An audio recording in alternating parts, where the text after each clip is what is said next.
Now, what would you give as a words of inspiration for young girls, women out there who love boxing, as a veteran and someone who's had success in the sport? What would you say to young women who are on the come up in the sport of boxing?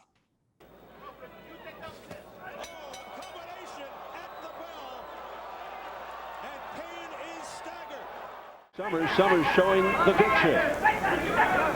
Oh, an overhand right, and she is gone. Forget about it. The rope saving her from hitting the canvas. So if Hall can just get in there and decide, hey, I don't care who you are, you may get a surprise here tonight. Stand your ground and make her prove what she can do. The reputations do not win boxing matches. But one thing which sets Christy Martin apart from many of her competitors is her ability to throw a real left hook. And she follows up a left hook with a right cross there. Oh, you know what? Just have good people around you, people that you can trust and that care about you. They're not just looking out for, oh, well, maybe I can make a few $1,000s here or there. That are really going to look out for your best interest and learn the history of the sport. That's what I think fighters, male or female, now, not just boxing, but it's like young people don't care about the past. It's because of the past that you're able to do what you do today. So learn about your sport, learn about some history, learn about the fighters, and then just perfect your craft. Don't expect that anybody owes you anything. Go out there and earn it. Right. So young ladies out there, you all go Google Christy Martin. Y'all look up Christy Martin and look at her career.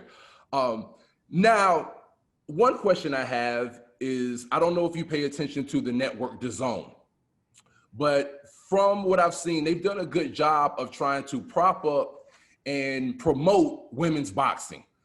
Now, what do you feel needs to change kind of nationwide, or you could go international if you want, to really start to put women's boxers more on the forefront? Because there is an appetite out there, most definitely, to see women's boxing. So what can promoters or networks, or what can be done in your mind to further the visibility of women's boxing?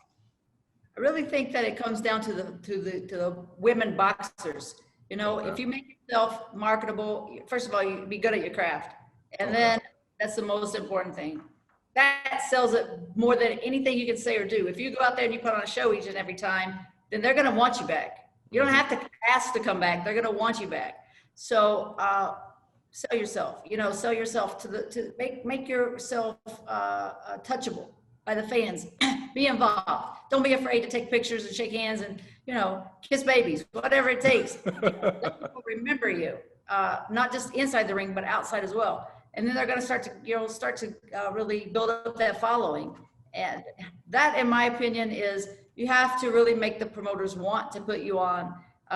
It's a business. And if you're not selling tickets, then you're not going to be on the show. I mean, people oftentimes say, Christy, why don't you have women fighters, or why aren't you promoting more female fights? It's hard, number one. If you have a female fall out at the last minute, the pool is so limited and it's so expensive, it's hard. It makes it hard. And the best fighters, don't want to fight the best fighters. So it's a hard thing. It's really, I give Don King even more and more props for what he did for my career, because it was even harder back then. I mean, there were less female fighters probably, and definitely less information out there about the females as far as like how you can get in touch with somebody.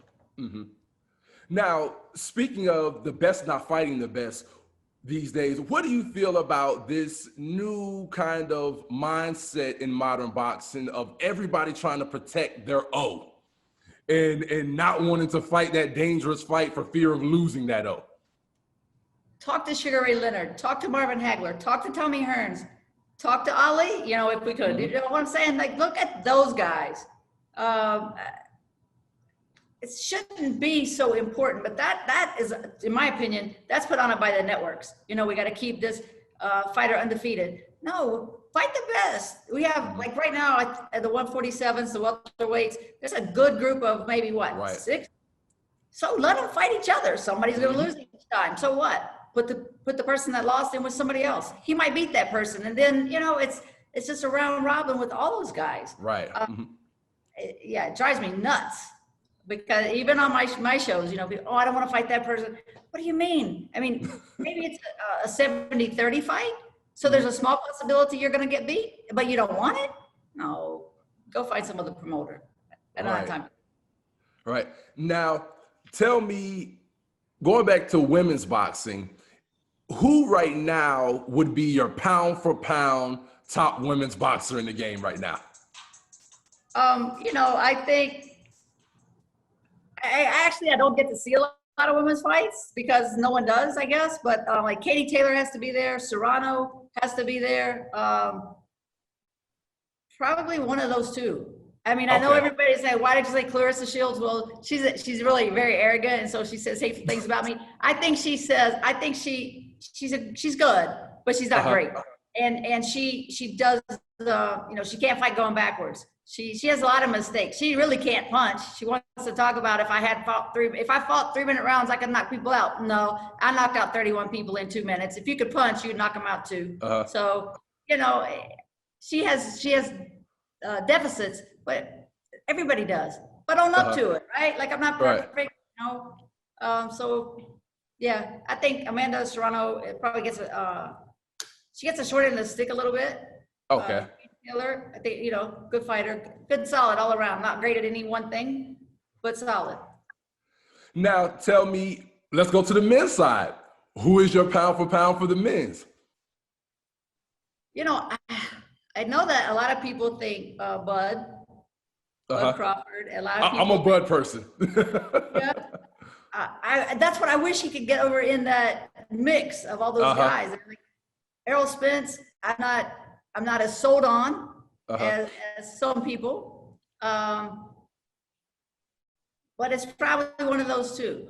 You know, I don't know though. Wait. Tank Davis just had a spectacular knockout. Right. I was Alamo Dome.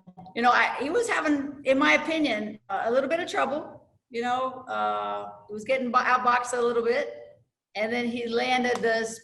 Oh my God, uppercut. A huge uppercut. Oh my! And we were like right there, so we got to hear it. Feel. Oh, okay. Yeah, so I think you have to put the mix too. I mean, you know what? Anytime when you have that one punch knockout power and you can come back from, you know, a little bit of difficulties, yeah. I think we have. Yeah, that's awesome. Now, again, you have multiple shows come up. Tell us what all you have coming up. I know this Friday, and tell us what's on the docket for you coming up in the next couple of months. We're Friday night here in Orlando at the Aventi Palms Resort. Loaded card. I think we have 14 bouts. Popeye, one of my favorite fighters, personally and professionally, Richie Rivera is on the show. We have 2 local kids, the Haitian kids that are on. It's loaded, top to bottom. And then we're going to April 10th over in Vero Beach. We're gonna only have about 5 cards. I'll be having Jonathan Pierre, my fighter, will be fighting. He's fighting here Friday, but he'll also be over co-main event in Vero, his hometown. My guy Johnny Langston, cruiserweight, who just won in Florida on a Don King show. He'll be the main event, and then we're gonna put it in 3 or 4 more fights with that. Then we have May 15th up in Myrtle Beach, and that'll be headlined by one of my guys, Victorino Gonzalez, who was actually supposed to fight here in Florida Friday, but got a little bumped up. He won, but it was a tough fight last week, so he's gonna sit this one out. Okay, and now tell us again. I think you said box.com. Tell us the site where people can watch it. It's bxng.com. bxng.com. Okay. Yes. Okay. And, I think $14.99. Again, we have 14 bouts.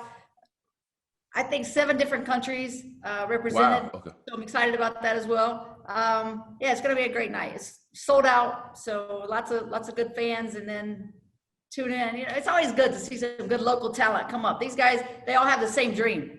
Right. Around their waist. Okay, that's awesome. And now you say you're trying to get a couple of extra tickets for the fans. You say you're trying to ask them.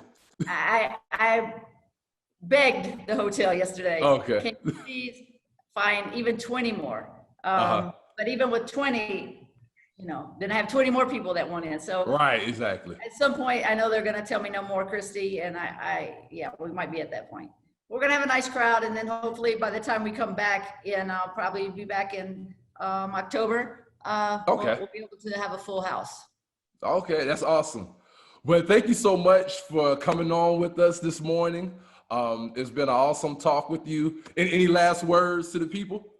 You know, just go out there and do a random act of kindness today. Okay. And because you never know what that person that you just, sometimes it's just hello or a smile. You don't know what that person's heartache might be for that day. Random acts of kindness. That's awesome. All right, well, signing off from JD of Boxing Vibes TV. Thank you all for tuning in to this segment with none other than the great, legendary Christy Martin. Y'all have a great day.